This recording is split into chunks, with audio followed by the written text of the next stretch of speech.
Je suis désolé de ne pas pouvoir payer. Une mère célibataire chuchota à un inconnu à la gare. Ignorant qu'il s'agissait d'un PDG millionnaire en quête de réconfort. La gare était plus calme que d'habitude ce soir-là, enveloppée d'une sorte de silence qui n'apparaissait qu'avec l'heure tardive et le froid. L'hiver s'était installé en ville plus tôt cette année-là, caressant de son souffle glacial le dos de ceux qui n'avaient nulle part où aller, sinon ici, à attendre, à observer, à travailler. Lena Matthews serra son fils contre elle alors qu'ils approchaient du guichet. Son manteau, délavé et 2 tailles trop grand, ne protégeait guère du froid. Jem, à peine 6 ans, toussait dans la manche de son pull, sa petite silhouette tremblant à chaque respiration. Il avait eu une légère fièvre toute la journée, et elle savait qu'il avait besoin de quitter la ville, de quitter l'appartement exigu au chauffage en panne, et de prendre l'air, ne serait-ce que pour quelques jours. Sa sœur lui avait proposé de l'emmener une semaine dans le nord de l'État. C'était une bénédiction. Il lui suffisait de le faire monter dans le train. Elle s'approcha du comptoir, la voix basse et prudente. Billet enfant, aller-retour, départ ce soir. L'employé, un jeune homme aux yeux fatigués, hocha la tête et tapota son clavier. Le prix s'afficha à l'écran et Lena fouilla dans son sac à main et en sortit sa carte de débit usée. Travaillez, s'il vous plaît, pensa-t-elle. Juste pour cette fois. Elle avait fait le calcul. Elle avait été prudente. L'employé glissa la carte. Elle bipa. Refusé. Lena en eut le souffle coupé. Réessayez, dit-elle d'une voix calme. Il le fit, refusant toujours. Elle sortit son téléphone de sa poche et ouvrit son application bancaire. L'écran mit une éternité à charger à cause du faible signal de la station, puis elle vit le message. Un paiement automatique en attente venait d'être réglé. Une facture de service public en retard. Il lui manquait maintenant $3, les épaules affaissées lorsqu'elle s'éloigna du comptoir, le visage rouge de honte et de chaleur. « Je suis désolée, murmura-t-elle. Je ne peux pas payer maintenant. Gardez simplement le billet. Je reviendrai. » L'employé hésita, jetant un coup d'œil nerveux à la file d'attente qui se formait derrière elle. J'aime tout ça de nouveau, plus fort cette fois. Il leva les yeux vers sa mère, les joues rouges et les yeux humides. Maman, il fait froid. Je sais, mon cœur, murmura-t-elle en s'agenouillant pour remonter sa veste au maximum. On verra bien. Derrière eux, un homme s'avança, grand, vêtu d'un manteau sombre qui ne criait pas la richesse, mais la murmurait. Il ne dit rien, se contentant de tendre à l'employé une carte noire et lisse. Vous êtes sûr, monsieur, demanda l'employé doucement. L'homme hocha la tête. L'employé passa la carte. Approuvé. Il imprima le ticket et le tendit silencieusement à Lena. Elle leva les yeux, perplexe. Puis elle se retourna et le vit. Il ne souriait pas. Il ne donnait aucune explication. Son expression était indéchiffrable, calme, posée. Son regard, en revanche, était tout autre, profond, lourd, non de pitié, mais de compréhension. Lena se raidit, la fierté la submergeant. Merci, dit-elle rapidement, doucement. Puis elle prit la main de Jem et se détourna, marchant aussi vite que sa dignité le lui permettait. Maman, murmura Jem tandis qu'il se dirigeait vers le quai. Qui était-ce? Elle ne répondit pas. Elle sentait encore le regard de l'homme dans son dos. Elle n'osa pas regarder par-dessus son épaule. Elle serra simplement un peu plus fort la main de son fils. De retour au guichet, l'homme les regarda disparaître dans la foule. Il resta là, immobile, tandis que la file de passagers s'allongeait derrière lui. Il s'appelait Charles Morgan. Personne à la station ne le savait, mais il était le PDG de Morgan Metro Rail, la compagnie qui possédait et exploitait le vaste réseau ferroviaire qui sillonnait la ville et au-delà.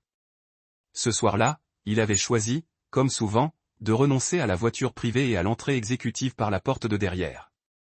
Il avait toujours préféré marcher parmi les gens que son entreprise servait. Cela lui rappelait qui il était.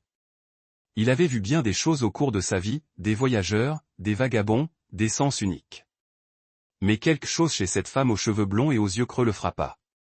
Elle n'avait pas supplié. Elle n'avait pas expliqué. Sa voix n'était pas tremblante de désespoir, mais plutôt de la tension sourde de quelqu'un qui avait attendu trop longtemps et n'avait plus rien à céder. Charles se détourna enfin et monta sur l'escalator. Il entendait encore la toux de l'enfant, faible contre le bourdonnement de la station. Il se souvenait de ce son, des années auparavant, qui avait été le sien. Des nuits froides sur les bancs, la faim enveloppée de fierté. Et un instant, une personne qui était entrée, avait payé une somme astronomique et s'était éloignée. Il ne l'oublia jamais. Ce soir-là, c'était peut-être à son tour de rembourser cette dette, et il savait que ce n'était pas la dernière fois qu'il la reverrait. Charles Morgan était assis à son bureau bien après minuit, la lueur de son écran projetant de faibles ombres sur la pièce. Les lumières de la ville scintillaient au-delà de la vitre, mais son esprit tournait à toute vitesse. Il aurait dû la laisser partir, la femme de la station. Des gens passaient par les terminaux tous les jours. Mais ces mots discrets, « je reviendrai », résonnèrent plus fort qu'ils n'auraient dû. L'atout du garçon, son sang-froid. Cela le hantait. Sa curiosité se transforma en quelque chose de plus profond. Il se connecta à la base de données interne de l'entreprise et consulta les dossiers des employés. Quelques clics plus tard, Lena Matthews, gardienne de nuit, embauchée 19 mois auparavant. Casier judiciaire vierge, bien rodé. Ce nom réveilla un souvenir. Il ouvrit un navigateur privé et tapa « Lena Matthews, journaliste ». Elle était là. 4 ans plus tôt, elle était journaliste d'investigation pour The Morning Beacon, connue pour une série percutante dénonçant Everbuilt, un géant du bâtiment accusé de déverser des déchets toxiques dans les nappes phréatiques rurales. Charles se souvenait des gros titres, de l'indignation du public. L'écriture de Lena était implacable. Citations de parents en deuil, interviews de scientifiques accablant les données environnementales, puis le silence. Le journal publia une rétractation discrète. Everbuilt porta plainte. Lena disparut du journalisme. Charles s'était demandé à l'époque pourquoi personne ne réagissait. Maintenant, il savait. Il découvrit une étude universitaire enterrée, publiée 2 ans plus tard, confirmant les affirmations initiales de Lena. La contamination était réelle. La maladie est bien réelle. Et Everbuilt l'avait bel et bien dissimulée. Elle avait raison. Murmura-t-il. Alors pourquoi avait-elle disparu? Il chercha plus profondément et trouva la réponse. Un rapport d'accident de la route déposé la semaine même où le scandale éclata. La conductrice, Lena Matthews, le passager, Aaron Wells. Ils étaient en route pour rencontrer un avocat bénévole. La route était glissante à cause de la pluie. Les freins lâchèrent. La voiture heurta un arbre. Aaron mourut sur le coup. Aaron Wells, le collaborateur de Lena, sa source. Plus que cela, son partenaire. Un acte de naissance le confirma. Jem Wells, la mère, Lena Matthews, le père, Aaron Wells. Jem, le petit garçon de la station, âgé de 2 ans à la mort de son père. Charles se pencha en avant, les pièces du puzzle se remettant en place dans son esprit. Le regard de Lena prenait alors tout son sens. Elle n'avait pas seulement perdu son emploi, elle avait perdu l'homme qu'elle aimait, sa voix, sa place dans le monde. Il rouvrit son dossier personnel. Rien n'y mentionnait le journalisme. Rien de la vérité qu'elle s'était autrefois battue pour dire. Il ne l'avait pas simplement réduite au silence, murmura Charles. Il l'avait enterrée. Et pourtant, elle continuait à venir, nettoyant les couloirs de l'entreprise dont le silence avait autrefois laissé mourir la vérité. Pas de protestation, pas d'exigence, juste une survie tranquille. Charles ferma l'ordinateur portable et resta assis, immobile. Ce qu'il ressentait n'était pas seulement du regret. C'était du respect et une urgence naissante. Lena Matthews avait dit la vérité et l'avait payée de tout son cœur. Maintenant, il ne pouvait s'empêcher de penser. Peut-être était-il temps que quelqu'un dise la vérité à son sujet. Il se leva et contempla la ville endormie où, quelque part, une femme balayait les couloirs silencieux, sans personne pour parler en son nom. Mais cela allait changer. La pluie tombait en une fine bruine, projetant un reflet brillant sur le carrelage de la gare presque vide. Il était un peu plus de minuit, l'heure où la plupart étaient rentrés chez eux et où la ville s'était rendue au silence. Seules quelques lumières vacillantes subsistaient au plafond, d'une lueur ambrée et fatiguée. Charles avançait lentement dans le couloir des quais inférieurs, ses chaussures cirées silencieuses sur le sol. Il était déjà venu ici à maintes reprises, mais ce soir-là, c'était différent. Il n'inspectait ni ne surveillait. Il cherchait, et puis il la vit. Lena Matthews avançait dans le couloir, une serpillière à la main, le dos légèrement voûté, ses cheveux blonds noués en désordre sur sa nuque. Le chariot du concierge grinçait doucement derrière elle. Elle travaillait en silence, les manches retroussées, l'écho de l'eau sur le carrelage étant le seul bruit autour d'elle. Il s'arrêta à quelques pas, ne voulant pas la surprendre. « Tu ne me connais pas, dit-il doucement. Mais je te connais. Ou du moins, je me souviens de ce que tu représentais. » Léna se figea, serrant le manche de la serpillière avant de se retourner. Son regard croisa celui de Léna, alerte, lasse et farouchement sur ses gardes. « Je ne suis plus cette personne, répondit-elle d'une voix neutre, teintée de fatigue. Charles s'approcha lentement. Sans être intrusif, juste présent. « Tu as été courageuse, dit-il. Ce que tu as écrit a sauvé des vies. » Elle laissa échapper un soupir amer, presque un rire, mais sans amusement. « Ça m'a aussi tout coûté, dit-elle. Mon travail, mon avenir et l'homme que j'aimais. » Sa voix vacilla. Le poids de ces derniers mots planait entre eux comme un nuage d'orage trop lourd pour être retenu. Elle baissa les yeux, se parlant plus à elle-même qu'à lui. Nous roulions pour rencontrer quelqu'un qui pourrait nous aider. Sueverbuilt. Il pleuvait. Les freins ne fonctionnaient plus. Il n'y est pas arrivé. Moi, si. Elle cligna des yeux une fois, puis deux, comme pour repousser le souvenir là où il ne serait pas aussi douloureux. Charles ne dit rien. Il n'offrit aucune compassion. N'essaya pas de rompre le silence. Il hocha simplement la tête, une reconnaissance silencieuse d'une vérité trop crue pour être réconfortante. À cet instant, de légers pas résonnèrent dans le couloir. Jem arriva en courant d'un coin de rue, ses petites bottes de pluie éclaboussant le carrelage mouillé. Il se précipita dans la jambe de sa mère, la serrant fort contre lui, puis leva les yeux écarquillés. « Salut, c'est toi le gars du train. » Charles s'agenouilla légèrement pour croiser son regard. « Salut, champion. » Jem rayonnait, indifférent à leur tardive et à la tension ambiante. Léna lui toucha l'épaule. « Dis-moi bonsoir, murmura-t-elle. Jem lui fit un petit signe de la main, puis s'appuya contre elle. Elle se tourna vers Charles. « Merci pour le billet, dit-elle d'une voix plus douce. » Il secoua la tête. « J'ai été sauvé par un homme qui croyait aux secondes chances, dit-il doucement. Je voulais juste être cet homme pour quelqu'un d'autre. » Léna ne répondit pas. Elle hocha simplement la tête avec force avant de guider Jem dans le couloir et dans le tunnel sombre qui s'étendait plus loin. Charles resta immobile longtemps après leur départ, écoutant le silence qu'ils laissaient derrière eux. Le lendemain matin, Léna ouvrit sa boîte aux lettres et trouva une grande enveloppe matelassée sans adresse de retour. Son nom était soigneusement écrit à l'encre noire sur le devant. Elle hésita, puis la rapporta à l'intérieur et l'ouvrit avec précaution. À l'intérieur se trouvait un dossier épais, bien rangé et familier, d'une manière qui lui serra la poitrine. Elle l'ouvrit. Ses anciens articles, chaque élément de la série jamais réalisée, imprimés et conservés dans un ordre parfait.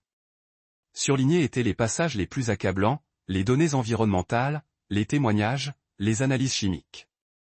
En dessous se trouvait une copie timbrée d'un rapport récent, une étude de validation environnementale réalisée par le docteur Isaac René, un scientifique indépendant qu'elle avait interviewé autrefois, confirmant désormais tout ce qu'elle avait écrit. Vient ensuite une pile de lettres dactylographiées, certaines d'habitants de la ville sinistrée, d'autres de parents qui avaient déménagé. Chacune exprimait gratitude, soulagement et tristesse pour ce qu'elle avait tenté de faire et ce qu'elle avait subi. Puis, un mot manuscrit d'une écriture élégante, « Vous avez dit la vérité. Je fais partie des centaines de personnes qui ont été sauvées grâce à cela. Ne laissez personne vous convaincre que vous aviez tort alors que vous aviez raison. » Et au fond du paquet, une enveloppe scellée avec le logo de Morgan Metro Rail. À l'intérieur, une invitation officielle, poste de directeur du projet de communication, Rail propre pour les communautés, de Charles Morgan. Léna était assise au bord de son canapé, le cœur battant, lettre à la main. Pour la première fois en 4 ans, quelqu'un non seulement se souvenait de sa vérité, mais y croyait suffisamment pour lui accorder à nouveau une place à table. Léna fixa l'invitation sur la table de sa cuisine pendant près d'1 heure. Elle était restée fermée, bien qu'elle l'ait lue une douzaine de fois. Ses doigts planèrent à nouveau au-dessus, mais elle les retira comme si elle risquait de la brûler. Directrice de la communication de Morgan Metro Rail, des voies propres pour les communautés. C'était tout ce dont elle avait rêvé avant le silence, avant que les gros titres ne se retournent contre elle, avant que sa voix ne soit étouffée par son partenaire. Mais, comme elle l'avait appris, les rêves avaient un prix. Elle remit la lettre dans l'enveloppe et la glissa dans le tiroir sous la cafetière, hors de vue, hors de portée. Plus tard dans la soirée, son téléphone vibra, un message d'un numéro qu'elle ne connaissait pas. Il disait simplement « Voulez-vous me retrouver sur le quai de Westside ce soir ?» Pas de costume, pas de discours, juste une conversation. Ses curiosités se méfiaient avec prudence. Elle ne lui devait rien. Et pourtant, quelque chose en elle s'agita. Contre toute attente, elle emmena Jem chez ses sœurs et prit le train pour le centre-ville. Le quai Ouest était presque entièrement abandonné après les heures d'ouverture. Un vieux wagon, hors service depuis des années, était stationné en permanence sur la voie opposée. Il était tagué d'un côté, ses gonds étaient rouillés et sa vitre avant était fissurée. Elle trouva Charles assis à l'intérieur. Pas de garde du corps, pas de manteau élégant, juste un homme en simple veste sirotant un café dans un thermos cabossé. « Tu as choisi cet endroit ?» demanda-t-elle, les bras croisés, sceptique. Il leva les yeux et sourit faiblement. « J'avais l'habitude de dormir ici. » Elle cligna des yeux. « Pardon ?» Il fit un geste autour du vieux wagon. À 17 ans, après avoir quitté le foyer d'accueil, ce wagon était déjà hors service, mais personne ne remarqua un gamin maigrichon si faufilant la nuit. Il faisait chaud, c'était assez sûr. Léna hésita, puis entra, laissant la porte claquer derrière elle. « Pourquoi me dis-tu ça ?» demanda-t-elle. Charles se pencha en avant. « Un soir, j'étais prête à abandonner, à disparaître. Et un conducteur de train, un vieil homme, m'a trouvé. Il s'est assis juste là. Il a pointé le siège à côté d'elle et a dit, « Petite, si une seule personne croit en toi, tu ne t'en vas pas ?» Il a marqué une pause. « Croyez en moi. » Et je suis restée. Léna a détourné le regard en se mordant la lèvre. « Je n'essaie pas de te sauver, » a poursuivi Charles. « Je sais que tu n'as jamais eu besoin d'être sauvé. Je vois juste quelqu'un qui a défendu la vérité et qui t'a tout pris pour ça. Ce n'est pas bien. » Elle l'a regardé, l'hésitation encore présente dans ses yeux. Et si ça se reproduisait? Et s'il venait me chercher une deuxième fois et que cette fois je ne pouvais pas me retenir? Alors je serai à tes côtés, a dit Charles simplement. Il n'y avait pas de supplication, pas de discours poli, juste une promesse tranquille, prononcée d'une voix que l'on n'utilise que lorsqu'on est sincère. Léna est restée silencieuse un long moment. Puis, lentement, elle a plongé la main dans son sac et en a sorti l'enveloppe. Elle ne l'a pas ouverte. Elle l'a juste gardée. Ses genoux, ses doigts caressant le bord. Ce n'était pas encore une acceptation. Mais ce n'était pas non plus un rejet. Et pour la première fois depuis longtemps, sa main cessa de trembler. Léna accepta le poste. Elle entra au siège de Morgan Metrorail par un lundi matin pluvieux, vêtue de son seul blazer propre et d'une paire de chaussures qui lui pinçaient légèrement les orteils. Son badge indiquait « Directrice de la communication, des rails propres pour les communautés ». Cela ne semblait toujours pas réel. La salle de conférence était pleine à son arrivée. Cadres, ingénieurs, attachés de presse, tous tournèrent la tête à son entrée. Certains hochèrent poliment la tête, d'autres la fixèrent simplement. Léna s'assit silencieusement, gardant son carnet près de lui, son stylo serré. Elle posa de bonnes questions. Elle fit des suggestions percutantes, mais les regards persistèrent. Ils se souvinrent de son nom. À la fin de la réunion, personne ne lui dit un mot. Mais lorsqu'elle retourna à son bureau, elle trouva un petit post-it glissé sous son carnet. D'une écriture simple, il était écrit « Bonne question ». Le lendemain, un autre apparut. Observation perspicace.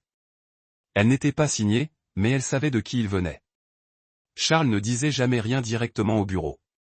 Il lui laissait de l'espace, la laissait trouver ses marques, mais ses petits mots suffisaient à la motiver. Chaque après-midi, Jem arrivait après l'école, déposant son sac à dos près de son bureau comme s'il était chez lui. Il dessinait pendant qu'elle travaillait, des croquis de trains colorés avec des ailes, des gares flottant dans les nuages, et parfois de petits bonhommes allumettes étiquetés maman et Charles côte à côte. Un jour, il lui tendit une nouvelle photo. On les voyait tous les trois, Léna, Charles et Jem, assis dans un train en train de manger des sandwichs. « C'est nous, dit-il fièrement. Quand on va quelque part ensemble. » Léna rit sincèrement pour la première fois depuis des semaines. Tard un soir, elle resta pour terminer un rapport. Le bureau était silencieux. Tout le monde était rentré. Elle ouvrit le tiroir où elle rangeait ses dossiers personnels et trouva une enveloppe qu'elle avait presque oubliée. À l'intérieur se trouvait la lettre qu'Aaron avait écrite des années auparavant, la veille de leur rencontre avec l'avocate spécialisée en environnement. Elle déplia le papier, les mains légèrement tremblantes. Quoi qu'il arrive, il y était écrit, continue à dire la vérité. Jem mérite de grandir en sachant que sa mère était la personne la plus courageuse que j'ai jamais rencontrée. Ses yeux s'embuèrent. Elle la relut, puis une troisième fois. Et dans le silence de ce bureau, elle se laissa pleurer, non pas de chagrin, mais sous le poids de se sentir enfin reconnue. Le lendemain matin, elle épingla la lettre au tableau en liège au-dessus de son bureau. Plus tard dans la journée, alors qu'elle se servait un café, un chef de projet senior de l'équipe passa, vit la lettre et marqua une pause. Il la lut, puis la regarda. Il ne dit rien, se contenta d'un hochement de tête discret et s'éloigna. C'était la première fois que quelqu'un dans ce bureau reconnaissait son passé, non pas comme une tâche, mais comme quelque chose d'important. Un après-midi, à la cafétéria du personnel, Léna se retrouva assise en face de Charles pour la première fois depuis sa prise de fonction. Jem était avec un collègue au bout du couloir, et tous deux partagèrent un rare moment de silence. Avant, je pensais qu'il fallait parler fort. Pour être forte, dit Léna en remuant son thé. Mais ces derniers temps, je trouve que le silence avec les bonnes personnes est plus fort, sourit Charles en fouillant dans la poche de son manteau. Il en sortit un petit billet de train usé par le temps et froissé sur les bords. Je l'ai gardé, dit-il en le lui faisant glisser sur la table. Léna le ramassa. La date imprimée datait d'il y a des années. Le nom de la gare lui était familier. Sa signature avait autrefois été associée à l'article de dernière minute. Une marée noire avait paralysé cette ligne pendant une semaine. C'est le premier article de vous que j'ai lu, dit-il. Je ne sais pas pourquoi j'ai gardé le ticket. J'attendais peut-être de rencontrer son auteur. Léna baissa les yeux sur le ticket, puis le regarda. Pour la première fois, elle s'autorisa à sourire, non poliment, mais sincèrement. Elle ne dit rien. Elle n'en avait pas besoin. Tout commença par un titre. Un site d'information populaire publia un article intitulé « Les liens secrets du PDG avec un journaliste en disgrâce ». L'article laissait entendre une relation amoureuse entre Charles Morgan et Léna Matthews, remettant en question sa nomination soudaine et faisant ressurgir son passé avec Everbuilt. La réaction fut immédiate. Les réseaux sociaux explosèrent. Les fils de commentaires se remplirent de spéculations et d'accusations. Des courriels anonymes atterrirent dans la boîte de réception de Léna, la qualifiant d'opportuniste. Certains membres du personnel murmurèrent dans son dos, d'autres la fixèrent du regard. Charles fut convoqué à une réunion à huis clos du conseil d'administration. Les administrateurs exigèrent des réponses, invoquant des inquiétudes pour leur image publique et le favoritisme. Léna, déjà fatiguée par le poids de ses preuves quotidiennes, prit une décision. Elle tapa sa lettre de démission ce soir-là. Courte à ce stade, elle l'a laissée sur le bureau de Charles sans mot. Mais le lendemain matin, la lettre est restée intacte. Plus tard dans l'après-midi, Charles a tenu une conférence de presse. À la surprise générale, Léna se tenait à ses côtés. Il s'est approché du micro, calme mais imperturbable. Elle n'est pas là à cause de moi, a-t-il dit. Elle est là parce qu'elle est la seule à vouloir dire la vérité au moment le plus important. Elle a perdu sa carrière à cause de cette vérité. Elle a perdu l'homme qu'elle aimait. Il a marqué une pause, puis a ajouté, elle a sauvé des vies grâce à sa voix. Je lui dois la chance d'aider davantage. Pas de manipulation, pas de dissimulation, juste la vérité. Le silence est revenu dans la salle et, pour la première fois, Léna a vu la foule la regarder, non pas avec suspicion, mais avec une pointe de respect. La soirée était fraîche et claire, le genre de nuit qui ressemblait à une pause entre les saisons. La silhouette de la ville brillait en arrière-plan tandis que les invités se rassemblaient pour le lancement du projet Clean Rye for Community.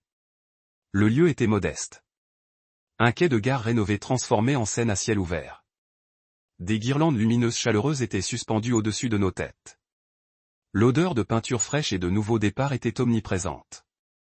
Léna se tenait derrière le rideau, tenant un papier plié à la main. Son nom venait d'être appelé. Les applaudissements l'attendaient de l'autre côté. Ses paumes étaient moites. Je ne peux pas, murmura-t-elle. J'aime porter un petit blazer et une cravate tirée sur sa manche. Tu es la personne la plus courageuse que je connaisse, dit-il en la regardant avec une certitude absolue. Elle prit une inspiration, puis une autre, et monta sur scène. Les lumières étaient vives, la foule impatiente. Mais Léna ne parlait pas comme une journaliste. Elle ne citait pas de statistiques ni d'études. Elle parlait comme une mère. J'ai cru autrefois que dire la vérité suffirait toujours, commença-t-elle. Mais parfois, le monde punit ceux qui le font. J'ai beaucoup perdu et j'ai failli perdre la voix. Elle regarda Jem au premier rang, à côté de Charles.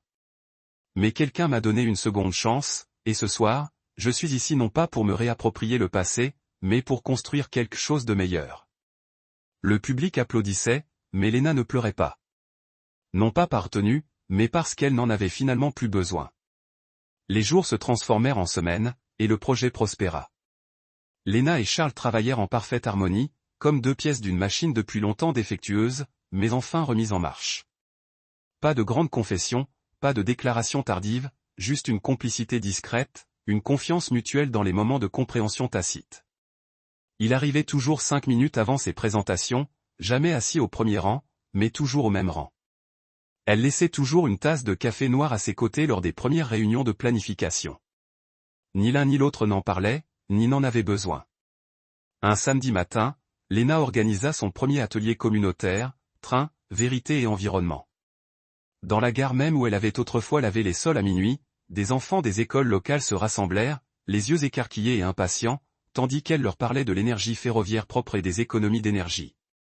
Jem l'aidait en distribuant des crayons et des fiches d'exercice. Charles se tenait juste devant la porte, les mains dans les poches, à l'observer. À la fin du cours, Jem apporta un dessin à Léna. Il la représentait debout à côté de Charles, tous deux souriants. Au-dessus d'eux, de petits mots défilaient au crayon, maman, et l'homme au cœur silencieux. Plus tard, lorsque Léna le montra à Charles, il l'observa longuement. Puis, doucement, il dit, c'est le plus beau portrait que j'ai jamais vu. Ça m'a frappé très vite. Un instant, Jem allait bien, riant en lisant une histoire avant de dormir. L'instant d'après, il brûlait, le front brûlant, la respiration courte et rapide. Léna l'a emmené aux urgences en pleine nuit. Son manteau était à peine enfilé, ses chaussures dépareillées. Les néons de l'hôpital rendaient tout plus froid, plus vif. Elle était assise dans la salle d'attente, serrant le sac à dos de Jem contre sa poitrine, le cœur battant d'impuissance. Les heures passèrent. Les médecins allaient et venaient. Des examens furent prescrits. Ivy est connectée. Et Léna. Léna était assise seule, les yeux rivés sur le couloir, trop effrayée pour pleurer. Puis des pas, elle se retourna. Charles, sans un mot, sans question. Il s'assit simplement à côté d'elle. Au bout d'un moment, il tendit la main et la posa doucement sur son épaule. Solide, stable, là. Léna ne bougea pas. Elle regarda droit devant elle, la lèvre tremblante. Puis, lentement, sa tête retomba dans ses mains. Et pour la première fois depuis la mort d'Aaron, elle pleura. Non pas de peur. Non pas de douleur, mais de quelque chose dont elle avait presque oublié l'existence. Le soulagement. Celui que l'on ressent lorsqu'on réalise enfin qu'on n'est plus seul. Jem se rétablit rapidement, comme le font souvent les enfants, comme si la vie elle-même avait simplement décidé qu'elle lui devait un répit. Chaque jour qui passait, ses joues reprenaient des couleurs. Ses pas devenaient plus énergiques, et la toux sourde qui avait autrefois empêché Léna de dormir s'estompa. Il retourna à l'école, montrant fièrement à ses camarades ses dessins de train et le projet que sa mère avait concrétisé. Charles commença à apparaître plus régulièrement, non seulement aux réunions ou aux briefings, mais aussi entre les deux. Il venait chercher Jem quand Léna enchaînait les présentations.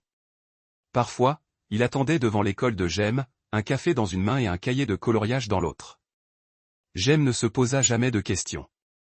Pour lui, Charles était simplement là. Le projet, Clean Rail for Communities, franchit sa première étape, le lancement de sa ligne inaugurale, traversant le quartier autrefois contaminé par Everbuilt. Négligence. Le quartier avait été transformé en parc riverain avec sentiers pédestres, aires de jeux et un jardin communautaire aménagé grâce aux bénévoles que Léna avait recrutés. Lors de la cérémonie d'inauguration, Léna se tenait à côté de Charles sous une guirlande lumineuse blanche. Elle portait un blazer bleu clair emprunté à une amie et serrait la main de Jem dans la sienne. À l'appel de son nom, les applaudissements furent plus nourris qu'elle ne l'aurait cru.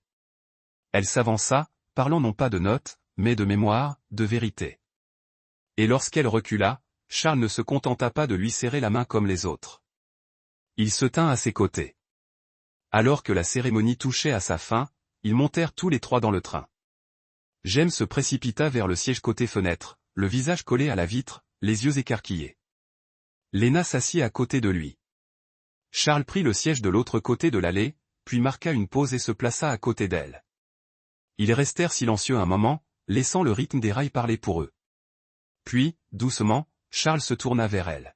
« Je n'ai pas besoin que tu dises quoi que ce soit, dit-il. Pas de promesse, pas de déclaration, mais si tu veux être ici, c'est ta place. Il y aura toujours un billet qui t'attend. » Léna le regarda. La peur qu'il avait autrefois cachée dans les yeux avait disparu. Elle tendit la main et la prit. « Alors, cette fois, dit-elle en souriant, faisons un voyage ensemble. » Charles sourit, doux, sincère, un peu surpris. De l'autre côté du siège, Jem sourit et cria, « Vous êtes enfin amoureux, hein ?» Léna rit, franc et sincère. Elle se pencha, embrassa le front de Jem et murmura, « On l'a toujours été. On a juste mis un peu de temps à attraper le train. » Le train ronronnait doucement sous eux, glissant sur les rails comme s'il savait exactement où il allait et qui il transportait. Le soleil de l'après-midi se fondait lentement dans l'or, étirant de longs rayons sur les vitres polies du wagon. Les ombres dansaient paresseusement sur les sièges, douces et chaudes.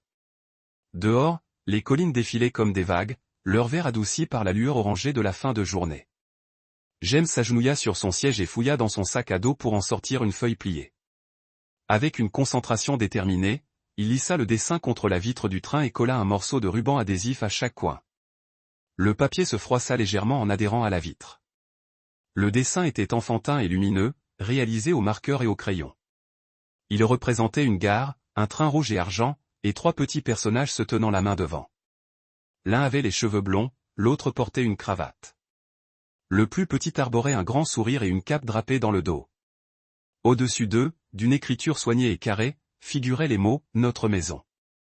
Et en dessous, une inscription au marqueur bleu, légèrement de travers, mais incontournable, là où la vérité a recommencé. Léna jeta un coup d'œil au dessin et sourit, effleurant la tête de Jem de sa main.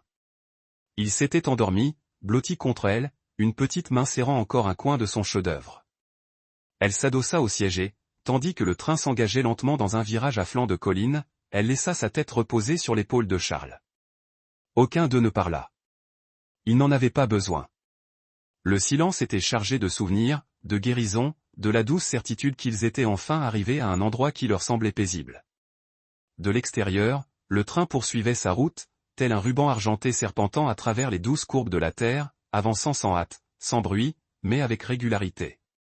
La voix de Charles résonna, non pas à voix haute, mais dans ce genre de narration qui vit dans la réflexion. Elle n'avait pas besoin d'être sauvée. Elle avait juste besoin que quelqu'un reste immobile assez longtemps avant de pouvoir se relever. Et moi, si. Mais quelque part en chemin, elle m'a sauvé aussi. La caméra reculerait si c'était un film. Le train se rétrécirait jusqu'à devenir un point, se frayant un chemin à travers des collines dorées sous un ciel qui n'était ni fin ni commencement, juste en devenir. Et à l'intérieur de ce train, pour un voyage sans nom, se trouvait une femme qui avait autrefois tout perdu pour la vérité. Un homme qui avait un jour oublié pourquoi elle était importante. Et un petit garçon qui croyait en eux deux. Tous les foyers n'ont pas 4 murs. Certains avancent sur des rails. Et celui-ci, celui-là, était enfin en route. Merci d'avoir regardé cette histoire de résilience, de rédemption et d'amour silencieux et indéfectible. Si ce voyage vous a touché, si le courage de Léna, la force tranquille de Charles et l'espoir innocent de Jem vous ont rappelé le pouvoir de la vérité et des secondes chances, alors nous vous invitons à partager d'autres histoires comme celle-ci. Abonnez-vous à Soul Steering Stories et rejoignez notre communauté grandissante de téléspectateurs convaincus que même les voix les plus douces peuvent résonner plus fort, que la gentillesse compte toujours et que parfois, un simple geste d'immobilité peut changer une vie. Il y a encore d'autres histoires à raconter, encore plus de cœurs à toucher et encore plus de moments qui vous attendent pour vous émouvoir. Abonnez-vous, laissez-vous inspirer et n'oubliez pas, la maison n'est pas un lieu. Ce sont les gens qui se tiennent à vos côtés lorsque le train arrive enfin.